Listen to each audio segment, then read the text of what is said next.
Bienvenue à tous ce soir pour ce Facebook Live sur la raquette, la montagne et les avalanches. Avant d'aller plus loin, simplement vous rappeler que c'est un Facebook Live qui est complètement gratuit. Hein. Vous n'avez pas de lien à cliquer là, dans les commentaires ou quoi que ce soit. Si vous le voyez à l'écran, c'est votre page Facebook, c'est parfait, c'est le bon endroit.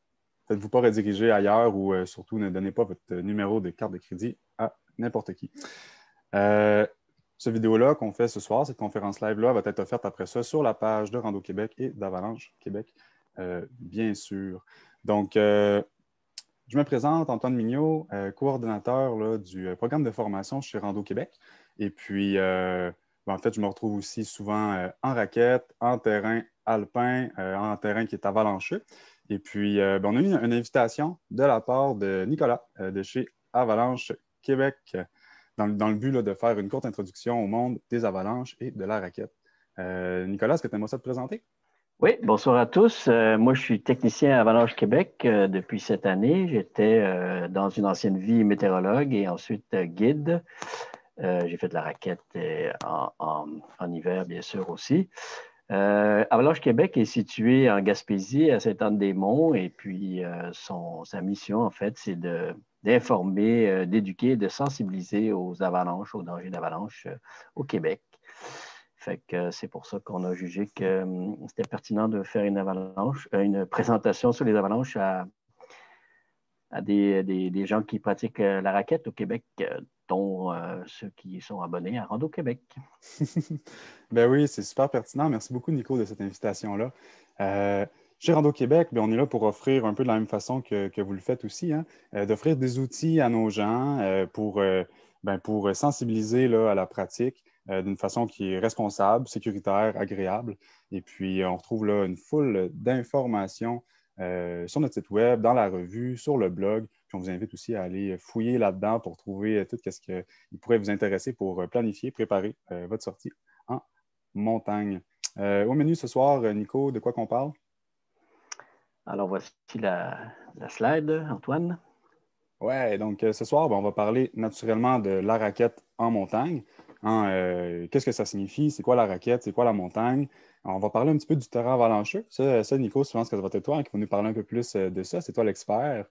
On va parler de préparation de sortie aussi. Hein, comment bien se préparer pour aller en montagne d'une façon sécuritaire, agréable, encore une fois.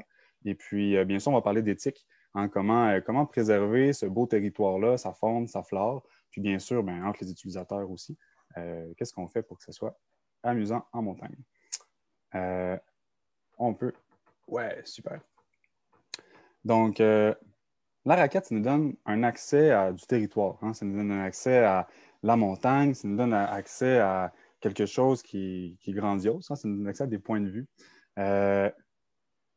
D'où ça vient, ça, la raquette? Ça nous vient des Autochtones à la base. Ils les utilisaient pour se déplacer sur le territoire. Hein? Non, au début, c'était plus utilitaire. C'était pour pas, naturellement, c'était pour porter sur la neige, c'était pour pas caler. Hein? Puis, c'était pour aller là, faire la cueillette, la chasse, etc. Des raquettes assez grandes, flexibles en matériaux naturels. Donc, plus tendance à rester, on va dire, dans les vallées ou sur les plaines, hein, où est-ce que c'est plus plat. Puis avec l'évolution de la raquette, de la façon qu'on l'a développée, on se retrouve avec des raquettes qui sont plus petites, plus agiles, souvent très cramponnées aussi. Ça nous donne accès à, on va dire, de la pente, hein, du dénivelé, à de la montagne. Et puis, voilà, donc une expérience unique d'aller en montagne. Il y a quelque chose de sportif là-dedans. Hein. On le sait, quand on va sur un sommet, ça signifie aller prendre du dénivelé, aller prendre là, un peu je veux dire, d'énergie dans les muscles pour se faire monter jusque-là. Puis ça a tout à son plaisir, tout à son honneur de la raquette, de nous permettre de se rendre à ces sommets. Là. On peut faire une petite slide de plus, Nico. Donc, quand on parle de montagne, on parle d'accès à du... Juste tasser ça ici. On parle d'accès à du terrain qui est à la limite forestière ou du terrain qui est alpin. Quand on parle de terrain qui est alpin, c'est là où est-ce qu'on se retrouve dans des endroits de neige, de glace, de roches, hein, très exposés. Il n'y a plus d'arbres en milieu alpin. Souvent, ça va être très proche du sommet ou le sommet de la montagne lui-même. Et puis, c'est là où on va s'exposer le plus aux éléments. Hein. Quand on parle d'éléments, on parle de vent, on parle de précipitation, l'hiver, sous forme de neige. On va parler de la température aussi, hein, quand on va monter un petit peu en altitude. Même si on parle juste d'un 500 mètres de dénivelé positif, on va perdre là, quand même, on peut aller jusqu'à 3, voire 5 degrés là, de perdu pour cette zone-là. Et puis, où est-ce qu'on retrouve au Québec du terrain alpin? C'est tout ce qui est en rouge là, sur la carte que vous avez à l'écran. Donc, assez proche là, de Québec, hein, dans la région de Charlevoix, assez rapide. On se retrouve là, dans un territoire qui est plus montagneux, plus alpin. Si on va juste au nord là, du fjord du Saguenay, on peut en retrouver aussi. Euh, Même proche là, du réservoir Manicouagan, ceux qui savent, peut-être qu'il y en a déjà là, qui sont allés à cet endroit-là. Où est-ce que on est pratiquement dans la toundra, hein, même si, est-ce que je me trompe, Nicolas, on est dans la toundra directement. Oui, merci de le pointer. En plus de Et puis, l'altitude. oui, plus d'altitude, on change complètement de végétation. Là. On est dans la boréalie, toundrique, je veux dire ça comme ça. Puis, ben, rapidement, on se retrouve à la limite forestière, dans le vent, exposé aux éléments. Euh, les Chic-Chocs aussi, hein, dans la péninsule gaspésienne, ça, c'est un territoire qui est quand même assez connu des adeptes là, de ski, de motoneige, de plus en plus des racketteurs aussi. Et puis, ben, si on sort aussi là, du Québec, assez rapidement, on peut se retrouver dans l'État de New York, du Vermont, du New Hampshire, même du Maine quand on parle du Baxter State Park, où est-ce qu'il va y avoir du terrain là, qui est assez alpin. Est-ce qu'il y a des dangers qui vont avec la montagne, avec le terrain alpin, la limite forestière et tout ça, Nico? Oui. Fait que c'est ça. On ne s'imagine pas qu'au Québec, on peut s'exposer à des dangers d'avalanche souvent. Et puis, si on fait de la raquette en été, on peut, pas de la raquette, mais de la randonnée en été, on peut se dire, ah, ben, je vais faire les mêmes sentiers en hiver, je vais m'équiper de raquettes, puis je vais aller gravir les monts, mais avec des raquettes, avec un équipement d'hiver. Par contre, il y a des dangers même au Québec, des dangers d'avalanche et d'autres dangers liés à la neige auxquels on veut vous sensibiliser ce soir. Fait que, on a nos cartes d'été, mais on n'aura pas nécessairement l'information s'il y a des dangers spécifiques à l'hiver. Le sentier ne sera pas nécessairement fermé non plus. Fait que c'est ça. Ici, on voit une pente pas très grande où il y a eu une petite avalanche qui aurait pu blesser une personne. Donc, c'est ce genre de choses qu'on veut vous présenter, vous introduire au danger d'avalanche ce soir et aux pièges aussi liés au terrain et la neige. Qu'est-ce que c'est qu'un terrain où peut se produire une avalanche? C'est un terrain dont l'angle de la pente du terrain se situe en général entre 28-30 degrés et 45 degrés. C'est là où il y a le plus fréquent des avalanches les plus dangereuses. Plus bas que ça, c'est plus rare et plus haut que ça, c'est très fréquent et en fait, la neige ne tient pas. Donc, on se rappelle de l'angle entre 30 et 45 degrés. C'est les angles de pente du terrain qui vont produire le plus d'avalanches, les plus dangereuses. Ici, on a une image des montagnes plus élevées qu'on a au Québec, mais je peux vous montrer ici une image d'une avalanche qui aurait pu ensevelir quelqu'un qui a eu lieu en Gaspésie. On a vu des images en terrain dégagé jusqu'à maintenant, mais une avalanche peut se produire aussi lorsqu'il y a des arbres. Ici, on serait sous la limite forestière ou peut-être à la limite forestière et on voit que des plaques de neige peuvent se décrocher et descendre la pente et vous ensevelir ou vous blesser en vous projetant contre un objet. Donc, on veut vous sensibiliser au fait que si on a un terrain avalancheux et de la neige instable sur ce terrain-là, et un élément déclencheur, nous, en l'occurrence, ou un autre usager, on peut se retrouver à risque d'être enseveli ou blessé par une avalanche. Donc, rappelez-vous du terrain et de la neige instable. On n'ira pas plus loin dans la description des dangers d'avalanche, mais on va vous présenter plus tard où aller s'informer pour connaître le danger d'avalanche. Je vous apporte une photo ici. Je vous montre une photo de quelqu'un qui s'apprête à rentrer dans un petit gully, un petit ravin de ruisseau, et il va se retrouver dans ce qu'on appelle un piège naturel. Ça veut dire que si une avalanche ou un glissement de neige se produit au-dessus de lui, il pourrait se retrouver avec pas mal plus de neige que simplement la couler en elle-même parce qu'elle va s'accumuler dans le fond de ce petit ravin-là. Il pourrait ne pas avalancher et tout simplement se retrouver pris dans la neige aussi. Un autre endroit et éventuellement enseveli. Un autre endroit où ça arrive, c'est ce qu'on appelle les trous d'arbres. Si vous promenez trop près d'un arbre et que vous pouvez glisser en fait dans de la neige moins dense tout près du tronc, la neige qui aurait été chauffée ou moins accumulée, moins tassée, et vous pouvez vous retrouver coincé avec soit les raquettes coincées par des branches et plus capable de sortir, ou au pire encore, ça arrive, la tête à l'envers dans un trou, et là, vous pouvez vous asphyxier sous la neige. Donc, c'est des dangers à identifier quand on se promène. Si on reste dans un sentier, il y a moins de risques, mais si on sort du sentier, il y a plus de plaisir, mais il y a plus de risques d'avalanche et aussi de se retrouver piégé par ces deux types de pièges que je vous ai présentés. Aussi, un autre type de danger, c'est si on se promène hors sentier ou même sur un sentier et on s'approche trop près du bord d'une falaise ou d'une pente assez élevée. Le vent va produire souvent des corniches, des lames de neige qui s'avancent au-delà de la limite du terrain et ça peut fracturer et tomber. Donc, on pourrait à ce moment-là produire une avalanche de corniches et puis tomber, se blesser ou être enseveli si on passe en dessous puis que la corniche nous tombe dessus. Donc, c'est des points de la neige sur le terrain qu'il faut faire attention si on s'aventure en dehors des sentiers. Comme tu disais, Antoine, il y a aussi les autres usagers du terrain qui peuvent nous causer des dangers. Je te laisse parler de ça. Ben oui, les autres usagers, hein, parfois on se retrouve à plusieurs, comme sur la photo ici qu'on voit. Si je ne me trompe pas, c'est une photo, Nicolas, que tu as ramenée de Tuckerman Ravine, Je dans le pense New bien que Hampshire. c'était une belle journée ouais, à Tuckerman Ravine, au Mont Ouais, donc, Washington. ouais, au Mont Washington, c'est une belle journée de printemps. Il y a beaucoup de gens là, qui se retrouvent sur une pente qui est quand même assez exposée, je veux dire comme ça. Beaucoup d'usagers, qu'est-ce que ça veut dire? Ça veut dire ben, il peut y avoir de la chute de neige, il peut y avoir même de la chute de glace. Hein, c'est des grimpeurs sur des cascades de glace dans la montagne. Il peut y avoir des chutes de pierre, surtout dans une situation comme ici, là, au printemps, où il y a des cycles de gel, dégel, ça fait casser la roche, ça peut faire tomber des pierres.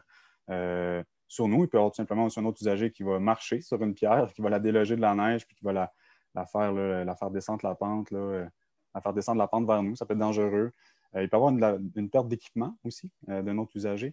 On pourrait penser tout bêtement, là, on enlève notre sac à dos, on sort notre lunch, puis tout ça, puis là, on accroche notre sac, puis on vient de faire quand même une belle offrande à la montagne, là, un sac à dos qui déboule avec tout son matériel qui sort, comme un peu dans Où est Charlie, tu sais. Ça peut être de l'équipement comme un ski aussi, un skieur là, qui monte avec ses pots d'ascension, puis sa fixation viendra à se défaire. Son ski là, descend la pente s'il n'y a pas de frein, ce qui est assez fréquent quand même là, pour les skis hors piste. Ben, le ski devient un genre de torpille, là, puis ça peut faire là, beaucoup de dommages si on reçoit ça là, sur le corps. Pour éviter ça, je vais dire ça comme ça, c'est vraiment d'écouter, de regarder, d'être à l'affût. Qu'est-ce qui se passe autour de nous? Des fois, ça peut être beaucoup moins flagrant hein, que qu'est-ce qu'on a sur la photo là, de la présentation. Parfois, ça peut être un autre usager qui est beaucoup plus haut dans la montagne, même qui va venir déclencher une petite avalanche, puis tout ça. Puis là, c'est à notre tour de traverser la pente. Mais cette avalanche-là vient nous prendre. C'est vraiment l'autre usager là, qui a été qui a fait le déclenchement. Puis le danger vient tout de là. Donc, on écoute, on regarde, on reste à l'affût. Et puis, si jamais on juge là, que c'est trop dangereux, il n'y a vraiment rien qui nous empêche de changer d'itinéraire pour éviter ce risque-là. Hein, l'éviter, c'est la meilleure façon là, de le minimiser et de ne pas s'exposer à ça. Un danger aussi qu'on retrouve quand même, là, qu'on voit quand même assez souvent, on va dire ça comme ça, c'est ouais, les motoneigistes. Là, Nico, tu l'as mis à l'écran. Hein, donc, de plus en plus populaire, les motoneiges de montagne. Ce n'est pas dans la CEPAC qu'on va retrouver des motoneiges. Par contre, dans les réserves fauniques, dans certaines ZEC, dans des pourvoiries, les motoneiges de montagne ils vont pouvoir monter là, quasi, je veux dire quasi jusqu'au sommet. Non, ils vont monter jusqu'au sommet. Puis, c'est quand même des machines là, de 500 livres là, qui arrivent à plein régime sur nous. Donc, ça a des dangers. Puis, des machines comme ça aussi, ça peut déclencher des avalanches. Puis, si le conducteur n'est pas trop, on va dire, sensibiliser face à ça, que lui-même ne sait pas qu'il va s'exposer à des risques puis qu'il déclenche une avalanche, mais non seulement lui va se faire emporter, mais il peut emporter les gens aussi qui se trouvent en dessous de lui. Un danger aussi qui est des fois, comment dire, oublié, mais qui est très important, c'est quand on suit des pistes. On va en parler là, assez prochainement de la préparation de sortie. Puis souvent, on va se planifier un itinéraire, on va choisir la sortie, etc. On a un bon plan de match là, pour la sortie, mais là, tout d'un coup, dans le sentier, hop, il y a des traces de raquettes ou de ski qui sortent du sentier puis qui s'en vont dans leur piste, un endroit qui nous est inconnu, mais on va dire, par pur plaisir, on va tenter ces pistes-là pour découvrir un nouvel endroit et tout. Mais c'est quand même un danger assez important là, de se retrouver, on va dire, perdu là, en forêt parce qu'on n'a pas suivi notre préparation de sortie et tout ça. Puis voilà. Est-ce que j'ai oublié quelque chose, Nico, avec les autres usagers? Ah, tu parlais de se préparer pour une sortie. Fait que je t'ai mis Ouais. la slide suivante. Parfait. Donc, ouais, pour la préparation de sortie, la chose la plus importante, la chose numéro un qu'on va vouloir faire, c'est s'informer. On veut s'informer sur quoi? On veut s'informer sur, on va juste dire les informations génériques. Donc, c'est quoi les activités qui sont permises à tel ou tel endroit qu'on a planifié dans la sortie? C'est quoi, par exemple, les dates d'ouverture? Tantôt, Nico, tu nous parlais, est-ce que c'est fermé l'été? Pardon, est-ce que c'est fermé l'hiver? Est-ce que la carte, c'est la bonne? Est-ce qu'il y a une carte d'été, une carte d'hiver? Les sentiers diffèrent? C'est quoi les réglementations là, pour, on va dire, la protection de la faune avec les autres usagers, les activités, etc. Donc, c'est toutes des infos génériques qu'on va vouloir aller chercher. Où on va trouver ça? Notamment sur le site de Balise Québec. Le site de Balise Québec a été développé par Rando Québec. On retrouve des cartes des itinéraires, des parcours suggérés, une tonne d'informations avec les numéros, souvent même de téléphone, puis les adresses courriels des gestionnaires de réseau. On retrouve aussi une tonne d'informations sur les choses qui sont offertes directement sur place. Donc, par exemple, est-ce qu'il y a une halte pique-nique ou un lieu où est-ce qu'il va y avoir des trousses d'urgence et tout ça? On va tout retrouver ça sur le site de Balise Québec. Où on s'informe aussi avec nos gestionnaires de réseau. Les gestionnaires de réseau, par exemple, si on appelle à la CEPAC ou dans le parc régional ou à la ZEC directement, dans une pourvoirie directement, dans une réserve faunique, peu importe, c'est eux qui font la gestion du territoire, c'est eux qui sont les pros de leur territoire, ceux qui le connaissent comme le fond de leur poche. Puis, c'est probablement les mieux placés là, pour nous informer. Pratique de plus en plus courante aussi, c'est de faire des demandes sur les réseaux sociaux pour aller chercher de l'information, récolter de l'information sur le lieu où on va. À faire très, très, très attention. Ce n'est pas tout le monde qui va commenter la publication qu'on va faire qui sait réellement où il va s'en aller. On conseille vraiment là, de se retourner vers les gestionnaires de réseau, vers Balise Québec, vers le livre guide des Chic-Chocs, que je crois que tu vas nous présenter bientôt, Nico, vers l'application mobile Avalanche Québec aussi. Et puis, quand on s'informe non seulement sur toutes les informations génériques qu'on vient de discuter, on va s'informer aussi sur les conditions de neige, la météo. Puis par la suite, ça va nous aider pour faire un choix de sortie, un choix de terrain, puis finalement un choix d'itinéraire. Nico, on va parler un petit peu terrain. Si tu me permets, on va changer de... Parfait. Donc, quand on parle terrain, notre outil de base, c'est la carte. Notre outil de base, ce n'est pas le GPS. Notre outil de base, ce n'est même pas nécessairement sur les internets. C'est vraiment la fameuse belle carte papier. Pourquoi? Parce qu'on peut l'avoir en grand, on peut l'étaler sur une table, on se met vraiment confortable. Que ça nous donne une carte topographique de sentier, bien, ça le dit, c'est la topographie, puis c'est les sentiers. Je vais changer ça ici. Quand on regarde la topographie, avec une carte qui est quand même à grande échelle, donc on va parler d'une carte, on va dire 1,20 000 ou 1,25 000, on va être en mesure de constater s'il y a certains pièges naturels. Tantôt, Nico, tu nous parlais de ravinage, tu nous parlais même de corniches à certains endroits qui peuvent se créer, etc. Quand on arrive à un moment où on lit bien les cartes, on est capable de constater un petit peu qu'est-ce qui va se retrouver à quel endroit. On est même en mesure de constater l'angle de pente grâce aux courbes de niveau qu'il y a sur la carte. On peut faire assez rapidement nos mathématiques puis se rendre compte qu'est-ce qui se trouve entre 30 et 45 degrés sur le terrain. Puis tantôt, tu nous en as parlé, c'est l'angle de pente qui est le plus probable pour le déclenchement d'avalanches de plaques de grande taille. Puis bien sûr, sur la carte topographique de sentier, il y a des itinéraires qui sont proposés. Il va y avoir plein de points d'intérêt. Par exemple, si on retrouve des abris, des refuges à certains endroits, ils vont être bien indiqués. Les lieux de départ, les lieux d'arrivée recommandés, les stationnements, etc. Donc, la carte, c'est vraiment un outil essentiel pour préparer sa sortie. Nico, je pense que tu vas nous parler d'un truc spécifique aussi au Chic Choc. Oui, Hein? c'est qu'au Chic Choc, Avalanche Québec a préparé un livre guide du territoire où on peut faire du ski et de la raquette. Et puis, c'est intéressant. Par exemple, ici, je vous montre le secteur du Mont-Logan. Le terrain a été coté selon une échelle d'exposition aux avalanches. Et donc, on peut retrouver trois cotes ou trois niveaux de simple à complexe. Le simple étant le vert ici sur la carte et l'exigeant bleu. Il n'y a pas de complexe sur ce secteur-là. Et puis, on peut donc choisir un terrain simple, c'est-à-dire un terrain où on s'expose moins aux avalanches. Et je vous montre une photo du mont Dodge que vous allez trouver dans le vert ici, terrain simple, où on voit une belle pente dégagée, quelques arbres et pas trop pentu. Donc, l'angle de pente est moins que 30 degrés ici.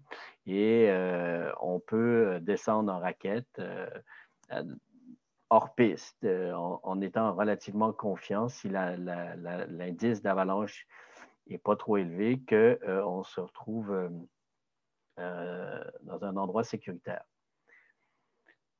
D'autres outils que le livre guide. L'Avalanche Québec a développé une application pour les téléphones qui s'appelle Ski Haute-Gaspésie où on retrouve les cotations de terrain, les cartes. Donc, on peut choisir visualiser les différents secteurs avec les indices ou l'échelle de terrain, de cote de terrain. Donc, se tenir dans le terrain simple si on ne veut pas s'exposer. Il y a d'autres informations aussi qui se retrouvent, c'est assez pratique, la météo et le bulletin d'avalanche, car Avalanche Québec fait un bulletin pour la région, une région du parc de la Gaspésie et de la réserve faunique des Chic-Chocs à côté.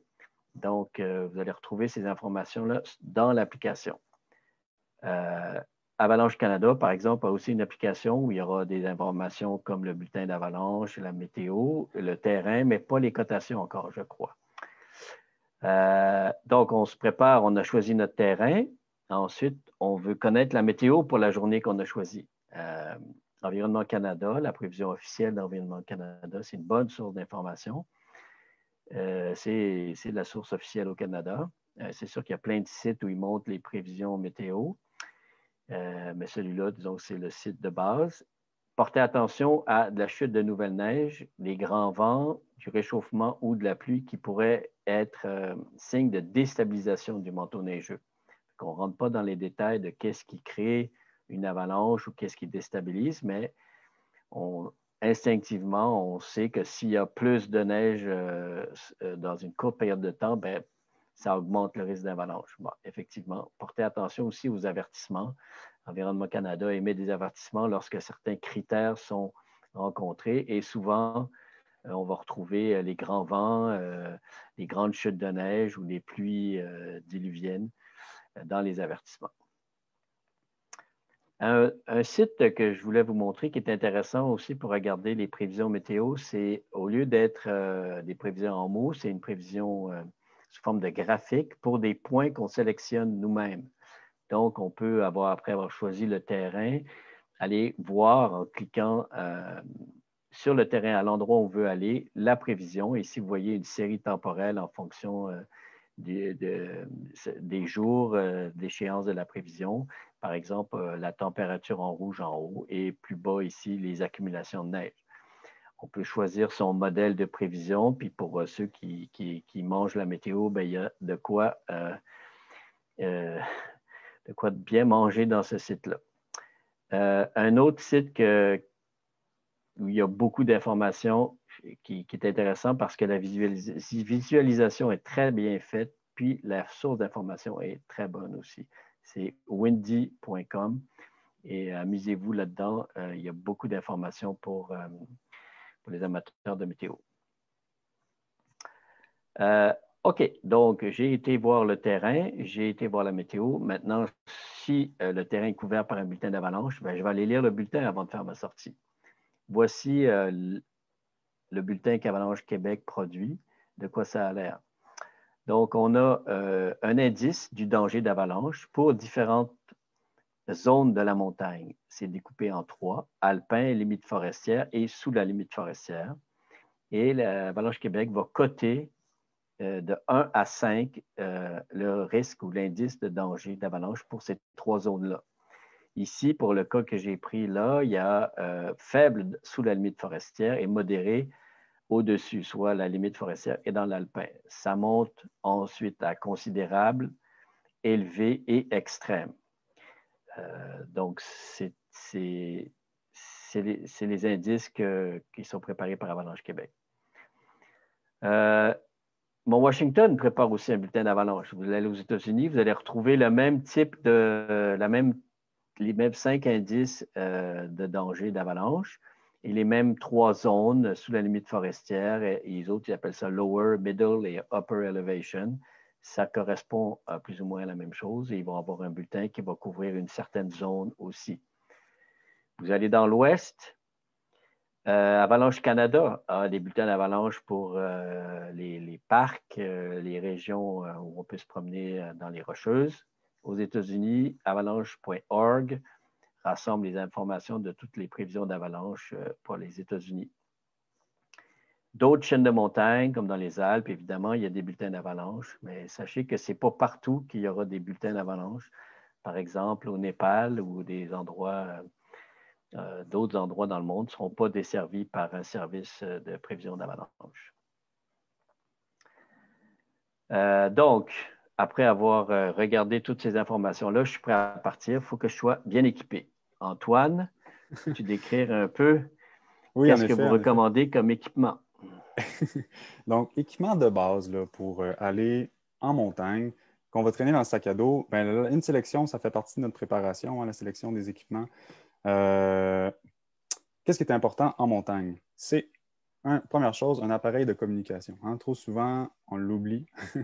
Ce n'est pas une bonne chose à faire. Après, de communication, dépendamment du territoire où on va, ça peut être le cellulaire. Si les ondes cellulaires je vais dire ça comme ça, si les ondes cellulaires prennent dans le secteur où on va. Si ce n'est pas le cas, un appareil satellitaire, ça peut être, là, pour en nommer quelques-uns, ça peut être un InReach, un Spot, ou même un téléphone satellite, pour avoir accès là, à des communications, peu importe le terrain où on se trouve. Par la suite, trousse de premiers soins personnels qui va être très utile si jamais il y a des blessures. Carte du secteur. Hein, on a beau être bien équipé, si on ne sait pas où on va pas très loin. Donc, carte du secteur essentielle dans le sac à dos, puis essentiel de l'avoir bien analysé aussi avant le départ, d'avoir choisi un itinéraire et tout. Des vêtements qui sont supplémentaires, très important, hein, autant pour l'arrêt au lunch, d'avoir des couches supplémentaires à se mettre sur le dos, se garder chaud, que s'il arrive un petit pépin ou que la journée s'allonge ou que la météo change, ou qu'on avait mal regardé notre météo puis que finalement on se fait un peu surprendre, avoir des vêtements supplémentaires, ça va nous permettre là, de se garder au chaud, de se protéger des éléments et puis de rester là, confortable plus longtemps en montagne. Lunch, collation, hein, c'est vraiment de base. Qu'on soit dans le petit boisier à côté de la maison ou qu'on soit là, en montagne quand même assez loin, il nous faut de quoi manger, il nous faut un peu de carburant là, pour progresser dans la montagne. Puis plus quelques extras. Hein, on n'en a jamais trop. Puis encore une fois, si jamais la journée s'allonge, là, avoir quelques extras, ça va nous éviter des pépins. Petit ajout, quand on se retrouve en montagne, souvent c'est quelque chose aussi qu'on laisse à la maison ou qu'on laisse dans la voiture quand on part. Mais les lunettes de soleil deviennent vraiment essentielles en montagne. Pourquoi? Dans un terrain enneigé, les nuages décident de se dissiper, le soleil rentre, puis c'est vraiment comme si on marchait sur un grand miroir, là. Ça peut faire du dommage aux yeux, à la peau, tout ça. Donc, lunettes de soleil, super important. Hein, on veut voir là, où on va pour longtemps. Autre équipement là, essentiel, naturellement, les raquettes, les crampons. On conseille vraiment d'apporter les deux. Surtout que dans certains lieux de pratique, c'est obligatoire d'avoir les deux.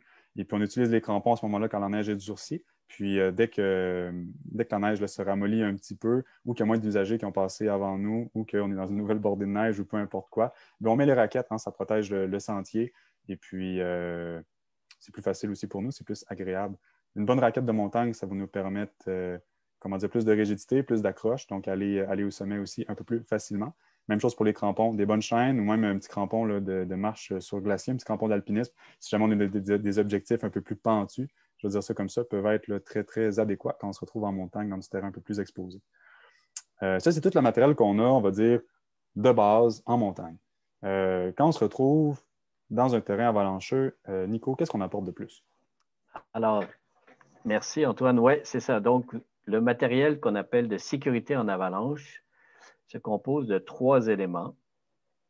Le DVA, le détecteur de victimes d'avalanche, c'est un appareil qui émet et reçoit des ondes qui permet de trouver l'endroit où serait ensevelie une victime si elle apporte un appareil détecteur de victimes d'avalanche. Et si vous en avez un, vous êtes capable de localiser la personne dans la neige.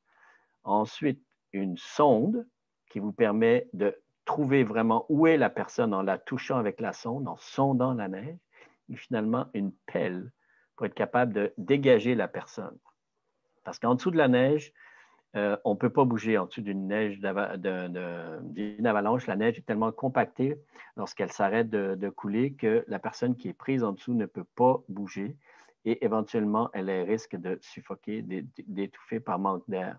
Et le temps que la personne a de survie dans ces conditions-là est relativement court. On parle de 15 minutes pour avoir des chances au-dessus de 50 en général. Donc, le DVA, c'est essentiel d'avoir ça avec soi si on va en terrain avalancheux, ainsi que la sonde et la pelle.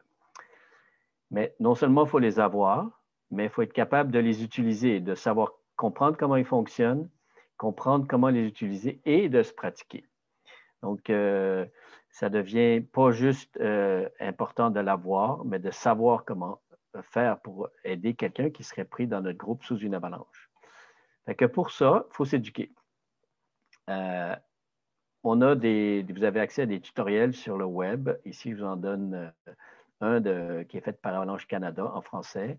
Donc, sur le site d'Avalanche Canada, il y a un tutoriel qui vous explique le b.a.-ba des avalanches. Sur notre site Avalanche Québec, on a, en collaboration avec la Fédération québécoise de la montagne et de l'escalade, des capsules éducatives sur les avalanches. Sur notre site, il y a ici un lien vers un certain nombre de cours en ligne. Fait que pour débroussailler les idées, puis vous informer un peu plus en avance sur les avalanches, lisez ces documents, écoutez ces vidéos. Mais si vous êtes prêt à investir plus de temps, suivez un cours. Alors, Avalanche Canada a un cursus de cours pour les amateurs et les professionnels. Le premier cours s'appelle le cours de sécurité avant avalanche 1, CSA 1.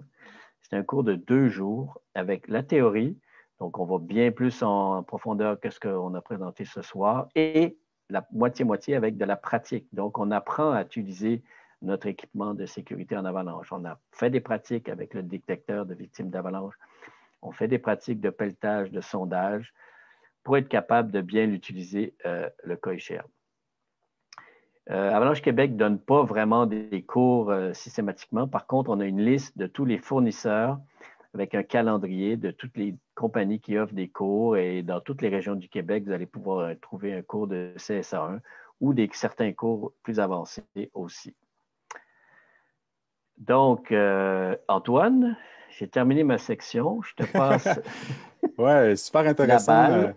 Super intéressant, Nico. Ça me donne vraiment le goût d'aller conseiller toute ma famille qui s'en va dans le terrain alpin de temps en temps, que ce soit en ski, en raquette, en motoneige, pour qu'ils aillent s'éduquer, pour qu'ils aillent le faire, le cours. Puis tout ça, je pense que c'est des sous qui sont bien investis pour notre sécurité à nous, pour la sécurité des autres aussi.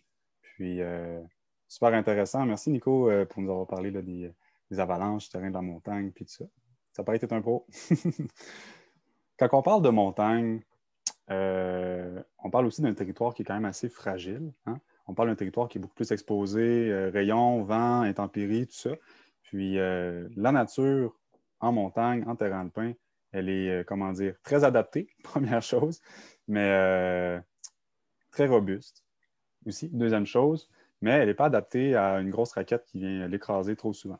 Et puis, c'est pour ça qu'il faut s'assurer d'avoir un manteau neigeux qui est suffisamment épais pour protéger cette nature-là. Quand on parle de suffisamment épais, c'est au moins un bon mètre là, de neige molle, de neige pas très dense, ou on va dire environ un 50 cm de neige là, très, très durcie. Puis ça, c'est la base nécessaire pour passer en raquette.